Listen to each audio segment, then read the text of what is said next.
Vă salut, prieteni, bine ați venit aici la noi pe canal, la un nou filmuleț. Astăzi vreau să vă spun că nu o să postăm un video așa cum am obișnuit, sketch așa, mai amuzant, mai interesant, Ghea Valera Musteț. Astăzi vorbim despre un subiect care de multe ori am simțit nevoie să-l fac, dar nu am reușit niciodată în timp. Azi vorbim despre ce mașină conduce Valera de la banca de bancuri. Eu am o dragoste aparte față de o marcă de automobile și vreau să vă întreb pe voi, scrieți în comentariu care este marca mea preferată. Cu siguranță toți o să știți. Și haideți să vă povestesc de unde dragostea asta mea față de această marcă de automobile. Ei bine, eram în școală, eram mic și a venit cineva cu un BMW E34 în curtea școlii. Vă dați seama, n-a venit un școlar, a venit cineva mai mare, flăcăi, cum eram noi pe vremea aceea, numeam pe ei care sunt mai mari ca noi, cu un E34, culoare albastru, diplomat, așa, foarte frumos pe vremea aceea. Și am zis, când o să cresc mare, o să-mi cumpăr și eu un BMW. O să-mi cumpăr și eu un BMW E34. Ei bine, prima mea mașină nu a fost un BMW E34, dar a fost un BMW E39. Vă aduceți aminte, am postat multe filmulețe din categoria cum să conduci corect un BMW. După care am avut un BMW serie 3, da, un F30, un BMW F10, BMW E34, deja care toată lumea îl cunoaște, și mai recent, mai încoa, am avut un BMW seria G30 Restyling. Foarte multe BMW-uri în viața mea. Întotdeauna v-am zis că mie îmi place această marcă de automobile și știu că la mulți le place. O perioadă vreau să vă spun că foarte multă lume, după ce am făcut cum să conduci corect un BMW, îmi trimite diferite videouri cu piciorul scos pe luc, fereastră, că lumea mai scos, Valera, eu mă normal, Valera, cum așa? Și multă lume m-a catalogat și pe mine că eu conduc agresiv, deși eu întotdeauna am încurajat condusul în siguranță, cu respectarea regulamentului circulației rutiere, pentru că prioritatea întotdeauna ea trebuie să fie în capul mesei, indiferent de ce ne-am face noi. Prioritatea mă refer siguranța. Și acum, trecând timpurile, iată așa, am vândut fiecare mașină care am avut-o, gata, nu mai aveam niciun automobil. Și totuși, ceva s-a schimbat în viața mea, nu mă puteam eu liniști și am făcut așa un salt concret. Mi-am zis că totul sau nimic. Prieteni, vă prezint automobilul pe care îl conduce Valera de la banca de bancuri.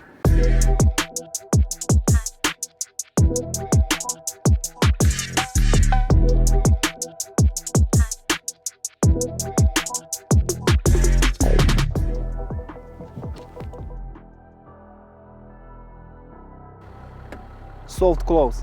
Băi, nu trântiți ei. Ușile care au soft close, că se nervează proprietarul. Ce mașină conduce Valera de la banca de bancuri? BMW X5, caroserie G05, ăsta este un restyling, 3 kg diesel, cum la lume le place să pui la motoarele 3 litri, dar este un mild hybrid și are, știi cum, 298 de căluți. Este un model care foarte tare îmi place, arată foarte bine, estetic, este pachet și cum, și interior și exterior, și la asta îți mai dă o leacă de stare parcheare și într-o că da, băieți, știți și vorbesc eu. În capul meu, barul, calea mea, doar BMW LED faruri, o vizibilitate foarte bună. Avem radar, cameră 360 de grade, asistență, unghiul mort, schimbarea benzilor, o mașină confortabilă, având în vedere că este pe o suspensie pneumatică, deci e o plăcere să o conduci, încălzire, ventilare, scaunele din față, încălzire scaunele din spate, dar și vă spun foarte multe dotări, voi le cunoașteți. Mai mult aș vrea să vă povestesc din experiența mea cu acest automobil și de ce anume l-am ales, de ce anume îl conduc. Eu am un mod de viață foarte activ, am filmări, fie că vorbim prin sate, fie că mă duc în afara țării, prin Chișinău, deci chiar conduc foarte mult. Și mașina e și oficiu, e și living, dormitor încă nu a fost.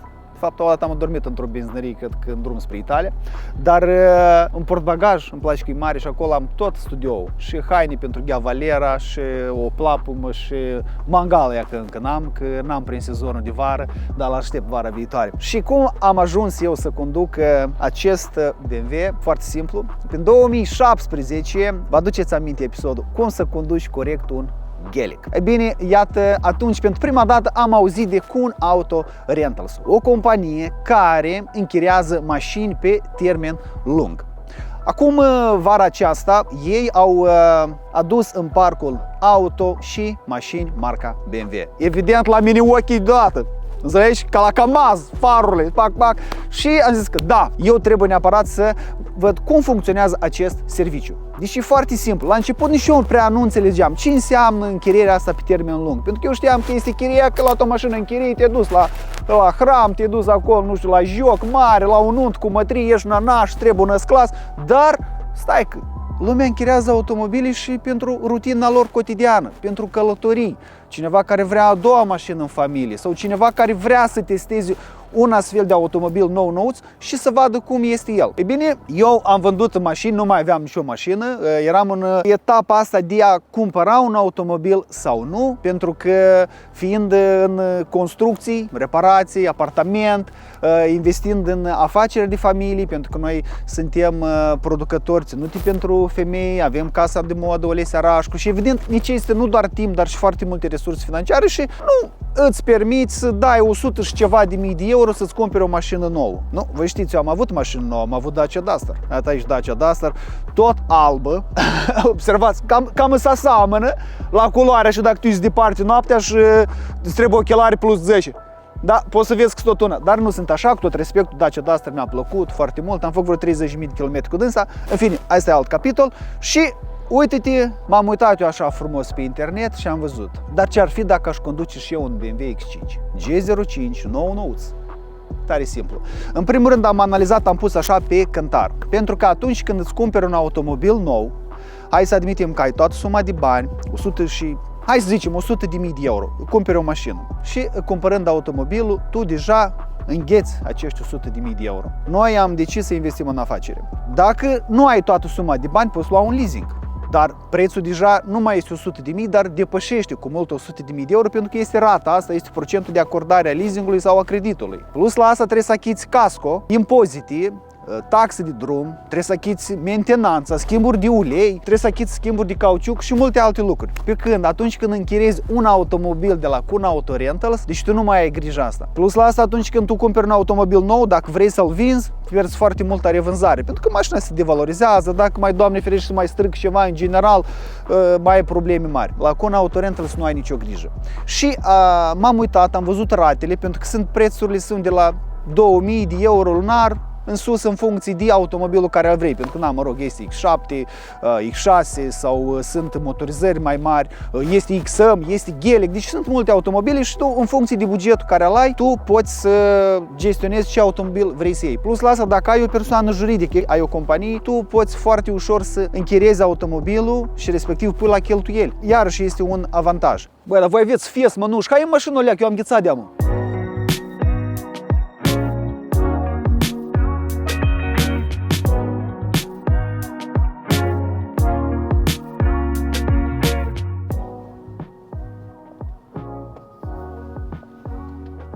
De obicei când stai în BMW, da? Stai așa, poziția într-o parte, da? Volanul să încălzești o leacă, să încălzești degețelele. Iată felul următor. Ce-mi place din dotări, vreau să vă spun că atunci când încălzești scaunul, se încălzește și porțiunea asta la cotieră. Este foarte, foarte fain și ba chiar la mâner. Adică mai ales perioada rece, e totul perfect. Iar în premieră, acum cu voi facem unboxing. Am așteptat momentul ăsta anume să-l facem împreună. Ia priviți voi. A? Băi, aici e un ecran așa de mare și tu stai seama. Pelicula asta poți să o folosești după asta.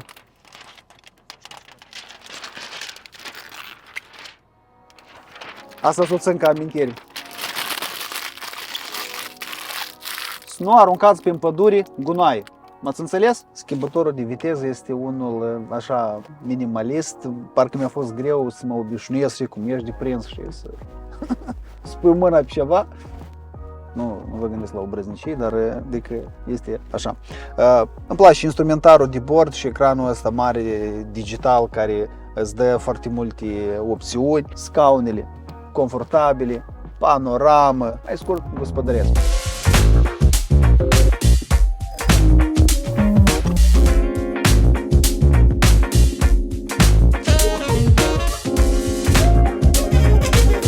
Da, mașina e frumoasă, dar stai să vedeți cum arată ea și noaptea. Și să o pun în sport regim? Are sport regim asta, da?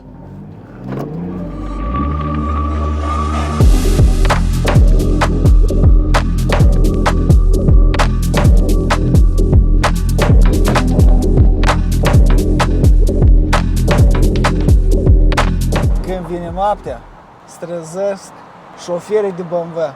Selectez poziția corectă a scaunului. Da, eu încă aici. Pui drive și te pornești. Acum ați înțeles pentru ce trebuie camera 360 grade? Nu doar când parchezi, dar și când mergi. Pentru că constructorul BMW a înțeles că atunci când conduci BMW, culci scaunul cât mai în spate, pui cotul aici și tu ești numai în sus sau înainte. Și stai când ajung la drive și te pornești. Apropo, condusul acesta este strict interzis. Nu este politicos și nici în siguranță. Și gata, așa să mergi, uai, și cu tine, cap. E normal asta. Uai, bă, vin poliția. Cred că ați înțeles, prieteni, de ce am ales serviciile cu un Autorentals. În primul rând pentru faptul că îmi oferă ceea ce am eu nevoie. Pe lângă faptul că este o mașină frumoasă, am toate aceste avantaje care îmi fac viața mai ușoară. Garanție, asigurare casco, mentenanță și, nu în ultimul rând, un automobil frumos. Dar stau și mă gândesc, probabil cred că o să încerc deja altceva. Pentru că în parcul auto cu un Autorentals s-au fost aduși și XM-uri, Gelicuri. Voi ce mi-ați recomanda?